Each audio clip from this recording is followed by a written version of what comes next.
What's going on, YouTube peeps? I'm glad you could join me today. I just got back from my local comic book store, and I got a lot of crap to go through. I've got some new modern stuff I want to talk about. I've got a bunch of cool stuff from the 80s, 90s, 70s, all that kind of stuff.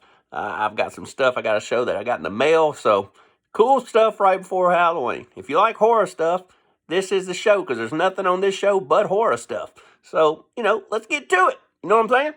The first thing I got to talk about is I picked up my modern books this week, and I was sitting in the parking lot waiting on my son last night, so I got a chance to read one book, and I just grabbed a random book, and the one I grabbed blew my dick off. This right here is amazing. I was kind of bummed this year because there was nothing I was reading that was really great in the horror field, and it's Halloween time. And last year, we had Night of the Ghouls, and we had other stuff like Silvercoin that I really loved. And this year there was nothing really doing it for me. There's some stuff that's okay, like Ghost Lore, and I like other things like Brian Moore, but this right here, this is what I'm talking about. This, I don't know what to tell you about this. James Tyden, if you don't know, you don't know. When I first opened it up, I seen the art style, and I was like, that's not my kind of art style. But whenever you start reading this book, the art draws you into that world.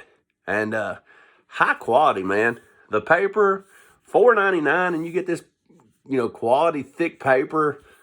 Everything's great about this book. I got other books for $4.99 from other companies like Boom that just suck compared to this quality.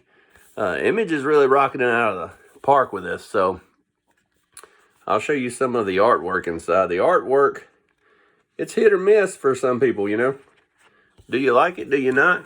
But it was a great story. The story made the book. The artwork kind of turned me off at first. And then I got to reading it, and I was like, man, this is deep. This is really good writing. I love it. There's 4 issues of this. If you're into the Department of Truth, it's the same team from Department of Truth.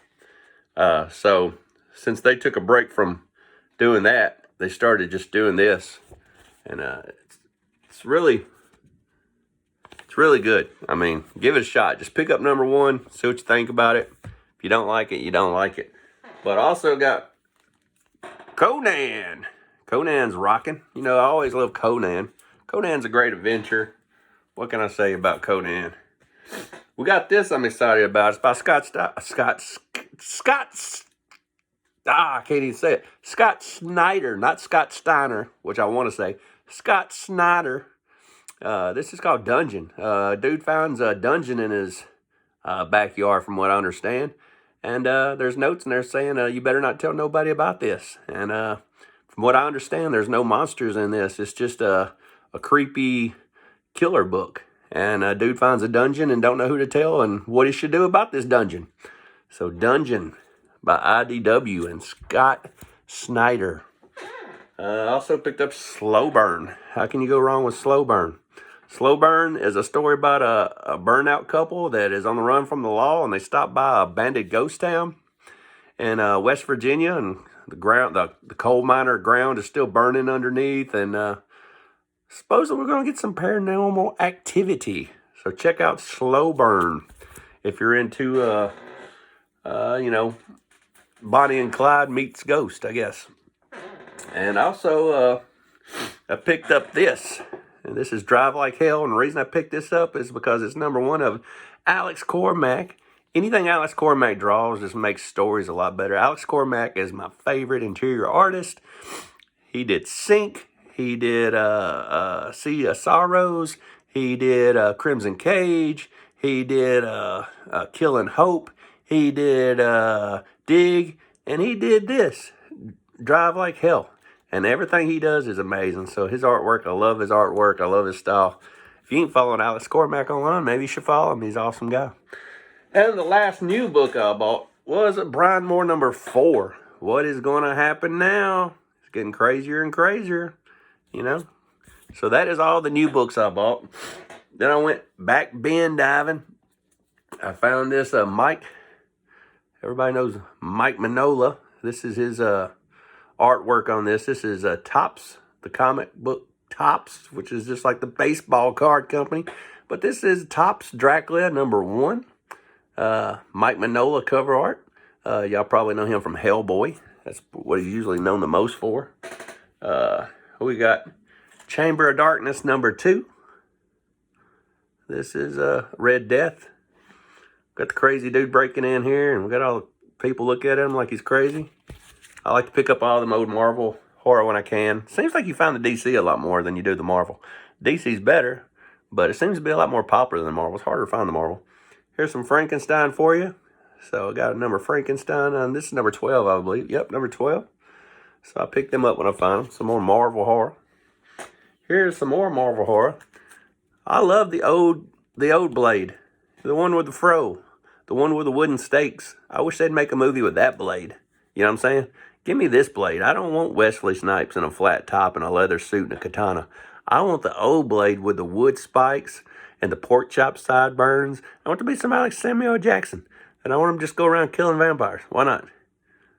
Maybe it could be like a horror 70s vibe with a little comedian kind of thing. Maybe make it Chris Tucker. I don't care. Anyway, innovation. Freddy's Dead. I found this and flipped out. How long has this been in my store? A couple weeks, and I didn't know it.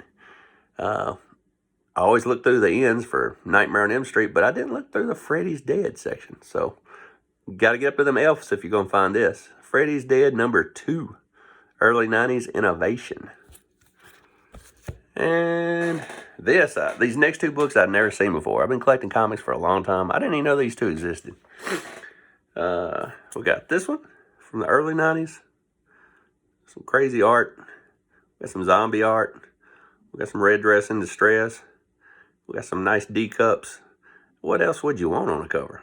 I mean, I wish she was a little bit more happy. I mean, she looks a little angry, but I guess I would be too if a zombie was trying to kill me.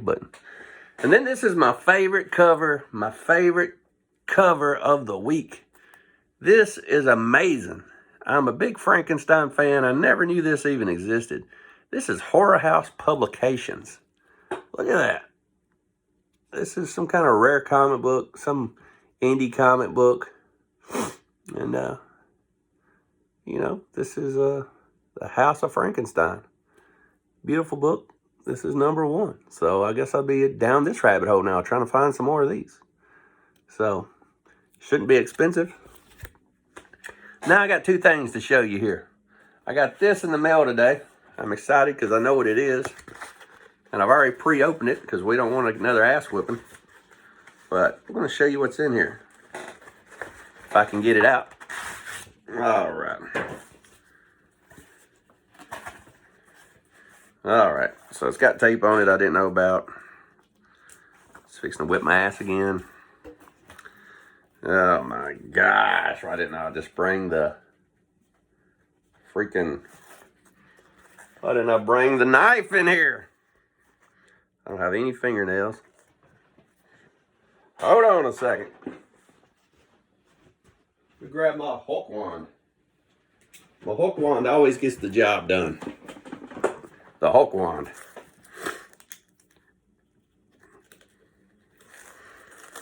Come on, hook wand. Dude. This is twice I've let a piece of cardboard whoop my ass. Ruin my fucking show. Alright. Got half of it. Alright. Alright, we got it. So anyway. This book I'm really excited about. This book here is the first appearance of Jason Voorhees in comics. Now there's two first appearances of Jason Voorhees in comics. They both came out the same month, the same week, the same year. Both by Topps. And one of them's called something stupid like Satan 6, and it's like an ugly cover. And then you got this. This is Jason Goes to Hell, and this is a glow-in-the-dark cover. This comic is about 3 times higher than the other first appearance of Jason. So it looks like everybody agrees that this is the cover to have. But if you want the first appearance of Jason, that's the first appearance of Jason in comics right there. So it is beautiful. I'm glad to have it. Beautiful book. And the other thing I was going to show you, somebody asked, last video I showed my Nightmare on Elm Street new original release from 1985 of Nightmare on Elm Street. And they asked if I had any more. And I've got this mint 1980 original release of Friday the 13th, #1. This is original release from 1980. They had no idea how big a billionaire franchise they were going to have with Jason Voorhees when they made this. It just blew up. And I love having stuff like this. This is history to me. This is cool. This is before he, this is not a reprint. This is not 85 or 87 or 2002 once he was already big. This is the actual 1985 copy. Or 1980 copy. 85 is the Nightmare on Elm Street.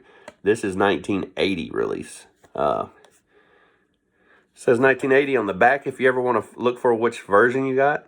It says 1980 on the back. It's going to say 1980 right here also. You want to make sure they match because eBay will try to scam you and give you a new tape in an old box. And another thing that's cool about this, if you really want to nerd out and look for one of these, this is the only Friday the 13th #1 that don't have a barcode. Because I don't guess barcodes are big yet in 1980. Any you get of the reprints, they'll have the barcode on them.